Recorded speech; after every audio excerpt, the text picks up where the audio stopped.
Number 1. The secret name of the stones, the T.H.A.N.O.S. theory. For years, Marvel fans were like detectives looking for a secret code. They noticed something amazing. The objects holding the Infinity Stones seemed to be spelling out the name Thanos. The T was the Tesseract, the blue cube. The A was the ether, the red sludge. The N was Doctor Strange's necklace. The O was the orb from Guardians of the Galaxy. And the S was the scepter Loki used. But there was one big problem. The letter H was missing. Fans spent every day on the internet asking, "Where is the H?" Some thought it was hidden in Heimdall's orange eyes. Others thought it was the heart-shaped herb from Black Panther. When Endgame was coming, everyone expected the final stone to be found in a place starting with H. Why was it almost true? Because the theory worked perfectly for 5 out of 6 stones. It felt like a genius plan by Marvel, but when we finally found the Soul Stone, it was on a planet called Vormir. Fans tried to save the theory by saying the H stood for Her, Gamora, or Hidmire, the cliff. But the movie showed us it was just a giant, cool coincidence. It's the most famous theory that almost made sense but just missed the mark. Number 2. Tony meets his future daughter, the Katherine Langford mystery. Before Endgame hit theaters, a big secret leaked. A famous actress named Katherine Langford had been cast in the movie. But nobody knew who she was playing. This sparked a huge question. Who is this mystery girl? Because everyone knew the Avengers were going to use time travel, fans had a wild idea. They guessed she was playing a grown-up version of Morgan Stark, Tony's daughter. They imagined a scene where Tony travels to the future or enters a magical world to see the woman his little girl would eventually become. How close was it? It was actually 100% true. They really did film a scene where Tony snaps his fingers and ends up in a peaceful orange world, the Soul World. There he meets the adult version of Morgan. She tells him she's proud of him and that she got to grow up because he saved the world. So why didn't we see it? The directors, the Russo brothers, decided to cut it out of the final movie. They thought that because the audience had only just met little Morgan, seeing a grown-up Morgan felt a bit confusing and didn't make people as sad as they wanted. It's a theory that was literally real until it was deleted at the very last second. Number 3. Iron Man becomes a wizard, the Iron Sorcerer. Imagine Iron Man flying through the sky, but instead of just shooting lasers, he's throwing magic spells like Doctor Strange. This sounds like something out of a dream, but in 2019, fans were convinced it was going to happen in Endgame. The theory started when a photo leaked from the set. It showed Robert Downey Jr., Tony Stark, standing around wearing Doctor Strange's cloak of levitation. The internet exploded. People asked, "Does Tony learn magic?" The idea was that since Doctor Strange turned to dust, the world needed a new protector. Fans thought Tony would use his super genius brain to learn magic in one night and build a suit of armor powered by sorcery. It made sense because Tony always adapts to his enemies, and Thanos is a cosmic threat that science alone couldn't beat. Where is the truth? This theory was almost true because the scene actually exists. It wasn't in the final movie, but Marvel later released behind-the-scenes footage and concept art showing Tony and Strange swapping clothes. In the plan, the cloak was supposed to wrap around Tony to protect him from Ebony Maw's needles. Even though we didn't get the Iron Sorcerer in the final battle, the actors really did film moments with Tony wearing the cape. It's one of the coolest what-if moments in Marvel history. Number 4. The Hulk's big rematch, the Worldbreaker theory. At the start of Infinity War, something happened that we never thought we'd see. The Hulk lost a fight. Thanos beat him so badly that the big green guy was scared to come back out. For the rest of that movie, Bruce Banner had to fight in a robot suit because Hulk was hiding. Fans were 100% sure that Endgame would be the Hulk's big comeback. The theory was that Hulk wasn't just hiding, he was getting angrier.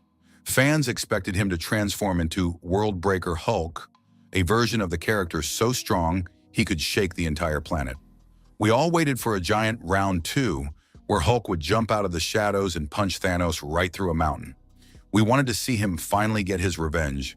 Why was it almost true? The movie did give us a new Hulk, but it wasn't the angry one we expected. We got Smart Hulk, who had Bruce Banner's brain in Hulk's body. This was almost true because it followed the comics where they merged together, but instead of a giant world-breaking fight, we got a scientist who liked tacos. Even though Hulk didn't get his big rematch punch, he ended up doing something even more important. He was the only one strong enough to wear the gauntlet and bring everyone back to life. He didn't win with his fists, he won with his heart and a very big green arm. Number 5. Using memories to win, the B.A.R.F. theory. Back when Endgame was still being filmed, some sneaky photos leaked from the set. They showed the actors in their old costumes from the first Avengers movie, but they had strange glowing devices on their hands. Fans immediately remembered something from an earlier movie, B.A.R.F. technology. B.A.R.F. stands for Binocular Augmented Retrofixing. It's a machine Tony Stark invented that lets people step into their own memories like they are actually there. The theory was that the Avengers weren't actually traveling through time. Instead, they were using Tony's machine to replay their old battles over and over again. The idea was that they were looking for a tiny secret or a mistake they made years ago that could help them stop Thanos in the present day. How close did it get? This theory was almost true because the movie did take us back to those old battles, and the actors did wear those old costumes. But instead of just watching a movie of their memories, they actually physically traveled there using the quantum realm. Those little devices on their hands weren't for memories. They were time GPS trackers to make sure they didn't get lost in history. The fans were right about the where, the Battle of New York, and the when, the past. But they were just one gadget away from guessing the how. Number 6, Captain Marvel becomes the living battery. When Captain Marvel finally joined the team, everyone knew she was one of the most powerful heroes ever. But fans noticed a very specific detail. Her powers came from the Space Stone, the Tesseract. This led to a huge theory about how the final battle would end. The theory said that because Carol Danvers' body was filled with the same energy as the Infinity Stones, she was the only one who could touch them without getting hurt. Fans believed she would act like a living battery. Instead of using a metal gauntlet, she would absorb the power of all 6 stones directly into her body to become a supercharged version of herself and fly right through Thanos like a human bullet. What really happened? This was almost true during the final fight scene. When Captain Marvel grabs the gauntlet to keep Thanos from snapping his fingers, she doesn't move an inch, even when he hits her. For a second, it looks like she is absorbing the energy from the stones, just like the theory said. She was the only one who could stand toe-to-toe with him while he had the power of the universe in his hand. While she didn't end up wearing the stone's power forever, she proved the theory right. Her connection to the stones made her the ultimate shield for the planet. Number 7. The Red Skull's freedom, the ghost of Vormir. When we saw the Red Skull guarding the Soul Stone in Infinity War, it was a huge shock. He hadn't been seen since the first Captain America movie. He told Thanos he was cursed to stay on that lonely planet forever to show others the way to the stone. But fans had a brilliant idea. What happens once the stone is gone? The theory was that as soon as Thanos took the Soul Stone, the Red Skull's jail sentence was over. Fans were convinced he would use his newfound freedom to fly back to Earth and have one final epic showdown with his old enemy, Captain America.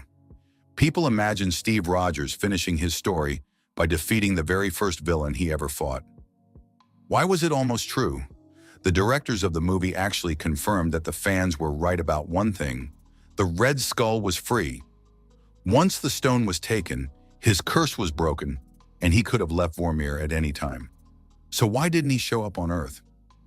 The movie makers decided that after 70 years of being a ghost, the Red Skull didn't really care about Earth or the Avengers anymore. He was more of a cosmic spirit now.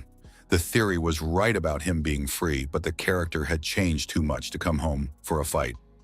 Number 8, the Annihilation surprise, the secret villain. Before the title Endgame was officially announced, the internet was 100% sure the movie was going to be called Avengers Annihilation. But it wasn't just about a name, it was about a hidden story.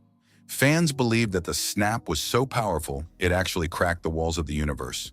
The theory said that while the Avengers were busy fighting Thanos, a much scarier villain from another dimension, a bug-like monster named Annihilus, would lead a giant army into our world. Fans thought the movie would take a wild turn where the Avengers and Thanos would have to team up to save the universe from being eaten by these space bugs. How close did it get? This was almost true because of how the movie felt. Even though Annihilus didn't show up, the movie did have a giant invasion. Instead of space bugs, it was Thanos bringing his entire army from the past into the future. The Annihilation theory correctly guessed that a massive, world-ending army would suddenly appear and change the whole battle, even if the general leading them was still the Mad Titan. Plus, Marvel later revealed they did consider using other big villains, but they wanted to make sure Thanos got the grand finale he deserved. Number 9, the Soul World Rescue, the Orange Dimension. At the end of Infinity War, after Thanos snaps his fingers, he briefly visits a strange, glowing orange world where he sees a young version of Gamora. In the comics, the Soul Stone contains a tiny pocket universe called the Soul World. The theory was that every single person who turned to dust wasn't actually dead, they were just stored inside the Soul Stone. Fans believed that the dusted heroes like Spider-Man and Black Panther were all hanging out together in this orange world. They thought the second half of Endgame would be like a prison break, where the heroes on the outside would have to travel into the stone to unlock the door and let everyone out. What was the real deal? This was almost true because the Soul World is real in the movies, and the creators confirmed that's where Thanos went to see Gamora. However, the movie makers decided that if everyone was just chilling in a magical world, the snap wouldn't feel as sad or scary. Instead of a prison break from inside a gem, the Avengers used time travel to undo the action entirely. The theory got the location of the souls right, but the movie made the rescue much more difficult and emotional.